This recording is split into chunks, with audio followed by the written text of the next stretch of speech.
నమస్తే ఠాగూర్ గారు. నమస్తే అమ్మాయి. సార్, రీసెంట్గా మనం చూస్తే గత 3-4 రోజుల నుంచి మాట్లాడుతూనే ఉన్నాము. ఏదైతే కోల్కతా ఇన్సిడెంట్ ఉందో, ఇవాళ పోస్ట్ మార్టం రిపోర్ట్స్ కూడా బయటికి రావడం జరిగింది. 14 నుంచి 16 ప్లేసెస్లో ఇంజురీస్ మనం చూస్తూ ఉన్నాము.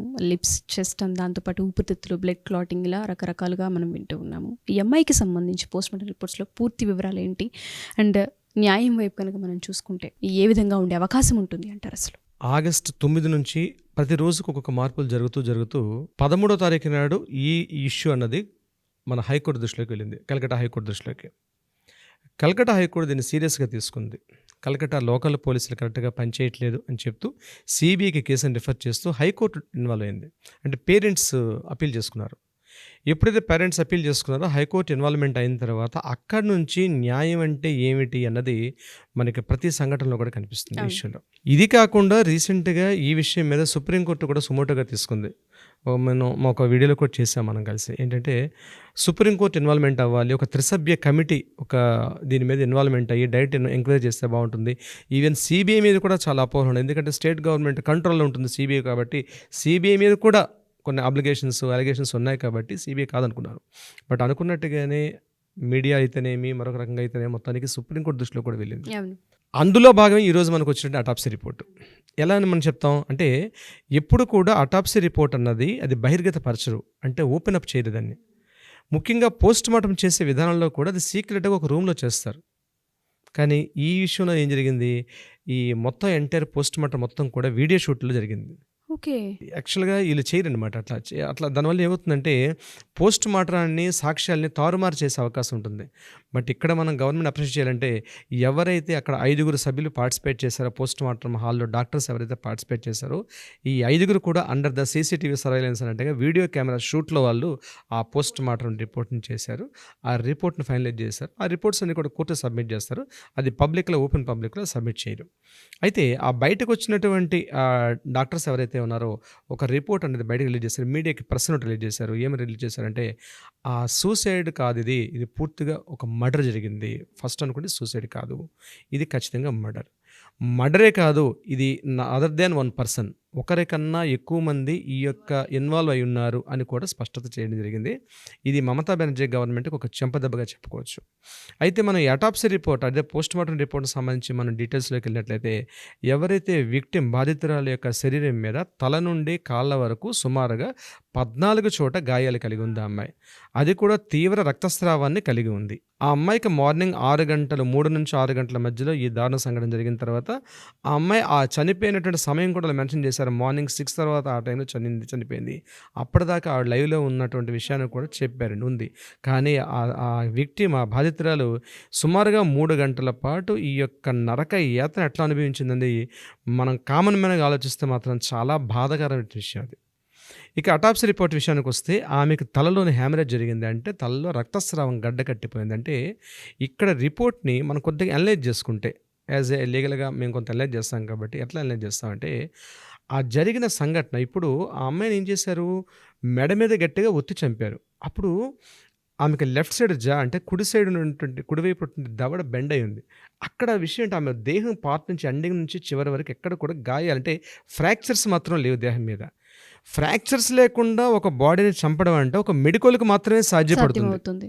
దవడలో ఎన్ని కండరాలు ఉంటాయి, ఏ కండరాన్ని ఇటువైపు తిప్పితే బాధ కలిగి ఉంటుంది, కానీ దేహం ప్రాణం పోదు. కళ్ళల్లోంచి ఎక్కడ ఒత్తి చేస్తే కళ్ళల్లోంచి బ్లడ్ బయటకు వస్తుంది.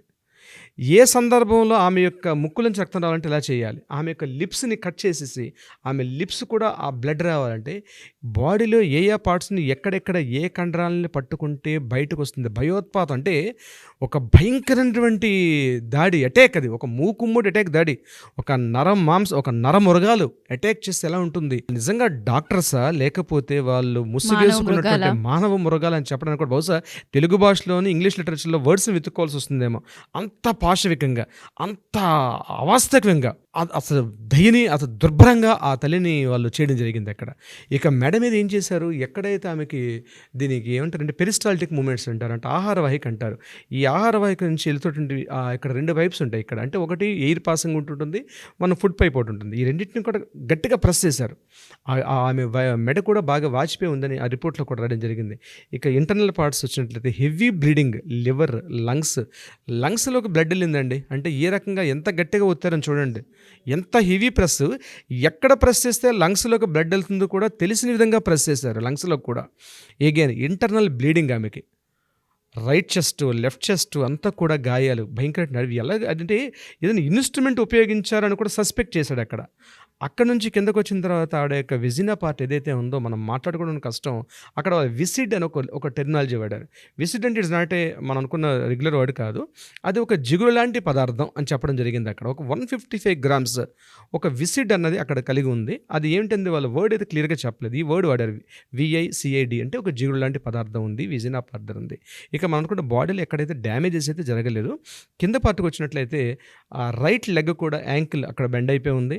అలాగే కిందన పాదాల వరకు అనేక గాయాలు కలిగి ఉంది. అంటే శిరస్సు నుంచి పాదాల వరకు ఇంటర్నల్ ఆర్గాన్స్, ఎక్స్టర్నల్ ఆర్గాన్స్ అన్నీ కూడా హెవీ డ్యామేజ్.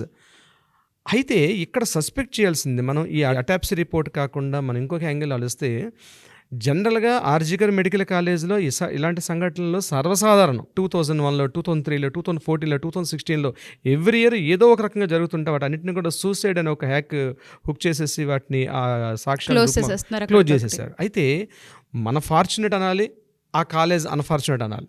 ఏం జరిగింది ఇక్కడ ఈ మీడియా వల్ల, సిబిఐ వల్ల, హైకోర్టు ఇన్వాల్వ్మెంట్ వల్ల టోటల్ రిపోర్ట్స్ అన్నీ బయట రావడం వల్ల అసలు విషయం తెలిసింది.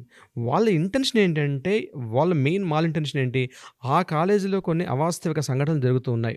హ్యూమన్ ట్రాఫికింగ్ కావచ్చు, లేకపోతే ఇంటర్నల్ ఆర్గాన్స్ ట్రాఫికింగ్ కావచ్చు. ఇట్లాంటివన్నీ జరుగుతున్న డ్యామేజెస్ వల్ల ఈ అమ్మాయి వినకూడనటువంటి వినిందో, చూడకూడని దృశ్యాన్ని చూసిందో ఏదో తెలియదు.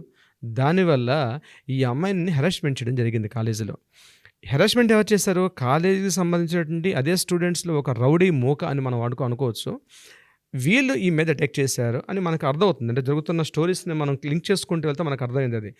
వీళ్ళ మదర్ ఏం చెప్పారు పబ్లిక్ మీటింగ్లోకి వచ్చేసి, మా అమ్మాయి గడిచిన 3 days నుంచి చాలా అప్సెట్లో ఉంది, కాలేజీకి వెళ్ళడానికి కూడా తను చాలా ఇబ్బంది పడుతుందన్న వర్డ్ను కూడా ఆవిడ చెప్పడం జరిగింది.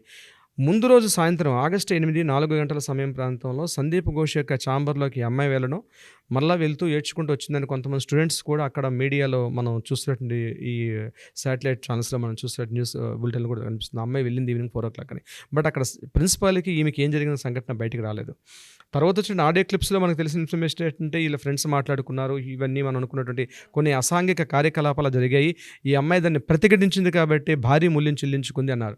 దీన్ని సూసైడ్గా కవర్ చేద్దాం అనుకున్నారు. అయితే ఇక్కడ ఒక విషయం ఏంటంటే, ఇంత పాశవికంగా, ఇంత దైన్యంగా ఎందుకు చంపారంటే, ఇలాంటివి కానీ మీరు కానీ చేసినట్లయితే మీ యొక్క లైఫ్ ఇలాగే ఉంటుందని స్టూడెంట్స్కి ఒక ఇండైరెక్ట్ మెసేజ్, ఒక బెదిరింపు. అంటే స్టూడెంట్స్ ఇలాంటి భయోత్పాదన కలిగారు అనుకోండి, ఇలాంటివి పట్టించుకోకుండా ఉంటారని ఒకే ఉద్దేశంతో ఇంత పాశవికంగా అటాక్ చేశారంటే, ఇప్పుడు మనకు పోస్ట్ మార్టం 2 విషయాలు తెలుస్తాయి. ఒకటి ఏంటంటే, కోపం వచ్చి కొట్టేయడం వేరు, ఫట్మని కొడతారు, అవతల ఏదో దెబ్బ తగిలో ఇంకోటి తగిలో పడిపోతారు. లేదా కోపంతో కొట్టారనుకోండి, కాస్త ఆవేశంతో కొట్టారనుకోండి, ఇంకొక రకంగా డ్యామేజ్ అవుతాయి. కానీ ఇది అట్లా కాదు, క్రూయల్టీ అంటే అండర్ సెక్షన్ 376 చెప్తుంది క్రూయల్టీ. సరే 498లో క్రూయల్టీ ఒకటి వస్తుంది, సెక్షన్ 376 గ్యాంగ్ రేప్ కిందకు వస్తుంది. అక్కడ ఇవన్నీ ఇంపోజ్ చేస్తారు ఈ సెక్షన్స్లో. 376 ఏం చేస్తుందంటే gang rape and murder, 302 murder కిందకి వెళ్తుంది, 376 is the gang rape. So ఇక్కడ ఏం చెప్తారు వీళ్ళు, పాశవికంగా చంపడం, అమానుషంలో క్రూయల్టీ కలిగినటువంటి ఇది మనకు కూడా బిఎన్ఎస్లో ఏం చెప్తున్నారంటే సెక్షన్ 103 అండ్ 64 కింద వీటిని కేసు నమోదు చేశారు. కాలేజీ వాళ్ళు కావాలనే ఉద్దేశంతో చేశారు దీనిని అన్నది ఇక్కడ మనకి స్పష్టంగా కనిపిస్తుంది, అర్థమవుతుంది. పాప ఒక అమాయకురాలు బలైపోయింది. కలకత్తా కాళీ, కటక్ చండీ అని చెప్పుకుంటుంటే, కలకత్తా కాళీ మరి ఏం చేస్తుందో, ఈ కటక్ చండీ ఏం చేసిందో, ఈ అమ్మాయిని మాత్రం ఎవరు రక్షించలేకుండా పోయారు. No words sir. అసలు మీరు చెప్తూ ఉంటే అమ్మాయి చావు గురించి ఆ రిపోర్ట్స్లో వచ్చిన ఏదైతే ఉందో చాలా భయంగా ఉంది వినడానికే, ఒళ్ళు గగ్గురు పుడుస్తుందని చెప్పాలి. ఎంత నరకాన్ని అనుభవించిందంటే, ఇంటర్నల్గా అయిన డ్యామేజ్ ఏదైతే ఉంటుందో అది కళ్ళకి కనిపించదు, లోపల గాయం మాత్రం రేగుతూ ఉంటుంది. ఉదయం 3:30-4 గంటల నుంచి 6:30-7 అంటే సుమారు 3:30-4 గంటల పాటు అమ్మాయి తప్పు ఉంది. తన బాధ వ్యక్తపరచుకోలేదు. ఆ 3 గంటలు నరకయాతన అన్న పదం కూడా సరిపోదేమో బహుశా. మీరు అన్నట్టుగానే జస్టిస్ అని త్వరగా రావాలి. ఈ రిపోర్ట్స్ వచ్చిన తర్వాత దీని ఆధారంగా చేసుకునైనా సరే సుప్రీంకోర్టు అండ్ హైకోర్టు వాళ్ళకు కూడా థ్యాంక్స్ చెప్పుకోవాలి. ఎందుకంటే రియాక్ట్ అవ్వడంలో థ్యాంక్స్ చెప్పుకోవాలి. బట్ నేను అనుకోవడం, ఒక న్యాయవాదిగా నేను అనుకున్నది ఏంటంటే, ఈ సందర్భంలో మన చట్టాలు కొద్దిగా ఎంత ఫాస్ట్ ట్రాక్ కోర్ట్స్ వచ్చినప్పుడు కూడా సత్వర న్యాయం జరగడం కొద్దిగా లేట్ అవుతుంది. కానీ ఈ సంఘటన దృష్టిలో పెట్టుకొని ఇప్పటికైనా కొన్ని విషయాల్లో కొన్ని చట్టాలని కరెక్షన్ చేయాల్సిందే, అమెండ్మెంట్స్ చేయాలి, యాక్ట్స్ని మార్చాలి, రీకరెక్షన్ చేసుకోవాల్సిన అవసరం. ఎందుకంటే అందరికి కనిపిస్తుంటాయి కానీ అక్కడ ఎవిడెన్స్ ప్రూఫ్ కాదు, దీనివల్ల డిలే అవుతుంది. ఈ బాధితులు తిరుగుతూనే ఉంటారు, ఏళ్ల తరబడి నెలల తరబడి కోర్టుకి ఆశ్రయిస్తారు. డిలేని లేకుండా గనక చేయగలగాలి. ఎందుకంటే ఇది ఒక్కటి, అది కేవలం ఆ అమ్మాయికి, ఆ ప్రిన్సిపాల్కు, ఆ కాలేజ్ సంబంధించింది కాదు, యావత్ ప్రపంచం, యావత్ దేశం.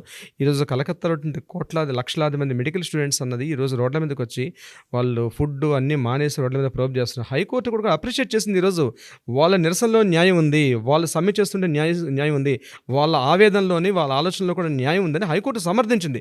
ఫస్ట్ టైం ఎప్పుడైతే సమర్థించిందో ఆ రోజు మమతా బెనర్జీ బయటికి రావడం జరిగింది. ఇప్పుడు రియాక్ట్ అయింది. కోర్టు ఎప్పుడైతే రియాలిటీ చేసింది, ప్రోబ్ చేసిన స్టూడెంట్స్ని సపోర్ట్ చేసిందో అప్పుడు అర్థమైంది ఆమెకి ఇది యాక్చువల్గా ఎక్కడికో దారితీస్తుందని చెప్పి తను బయటకు వచ్చి ఈరోజు తను కూడా ఒక దీనిలాగా సిగ్గుందా అండి మమతా బెనర్జీ గవర్నమెంట్కి, ఒక పవర్ఫుల్ ఒక చీఫ్ మినిస్టర్ రోల్లో ఉన్నటువంటి ఒక నాయకురాలు, ఒక మహిళ, సాటి మహిళ అన్యాయంపై స్పందించే తీరు ఈరోజు హైకోర్టు కూడా తప్పు పట్టింది. ఈరోజు ఎక్కడైనా ప్రభుత్వం చర్యలు తీసుకోవాల్సింది పోయి దొంగ నడిచినట్టుగా ఉంది ఇక్కడ జరిగిన సంఘటనలు చూసినట్లయితే. మమతా బెనర్జీ రోడ్ల మీదకి రావడం ఏంటి, ప్లకార్డ్స్ పట్టుకుంటూ ఆమె ఇట్లా మాట్లాడుకుంటూ వెళ్ళినది యావత్ ప్రపంచం కూడా సిగ్గుగా నిలబడిపోయింది ఈరోజు తను చేసే దృష్టిని. నా ఉద్దేశం ఏంటంటే మమతా బెనర్జీ ఈ రోజుకనే రిజైన్ చేసి పబ్లిక్లోకి వచ్చేసి, ఎందుకంటే వైద్య ఆరోగ్య శాఖ మంత్రి కూడా ఆవిడ, కేవలం ముఖ్యమంత్రి కాదు, ఈ పర్టికులర్ శాఖ కూడా ఆవిడ మంత్రిగా పనిచేస్తుంది. ఈరోజు రిజైన్ చేసేసి హ్యాపీగా బయటకు వచ్చి తప్పు జరిగిందని ప్రజల ముందు దోషిగా నిలబడగలిగితే మాత్రం తృణమూల కాంగ్రెస్ పార్టీకి కానీ మమతా బెనర్జీ కానీ లైఫ్ ఉండే అవకాశం ఉంటుంది. లేని పక్షంలో భారీ మూల్యం చెల్లించుకుంటారు అమ్మాయి. ఎగ్జాక్ట్లీ. సో మీరు అన్నట్టుగానే అమ్మాయి విషయంలో జస్టిస్ అనేది డిలే అవ్వకుండా అతి త్వరగా రావాలి అని ఎంతో కోట్ల మంది ఆడపిల్లలు, ప్రజలందరూ జస్టిస్ కోసం పోరాడుతున్నారు. అది త్వరగా వచ్చేసి అమ్మాయి ఆత్మకు శాంతి కలగాలని కోరుకుందాం. Thank you sir, thank you so much. Thank you so much అమ్మాయి. సుమన్ టీవీలో మీ పర్సనల్ అండ్ బిజినెస్ ప్రమోషన్స్ కోసం కింది నెంబర్కి కాంటాక్ట్ చేయండి.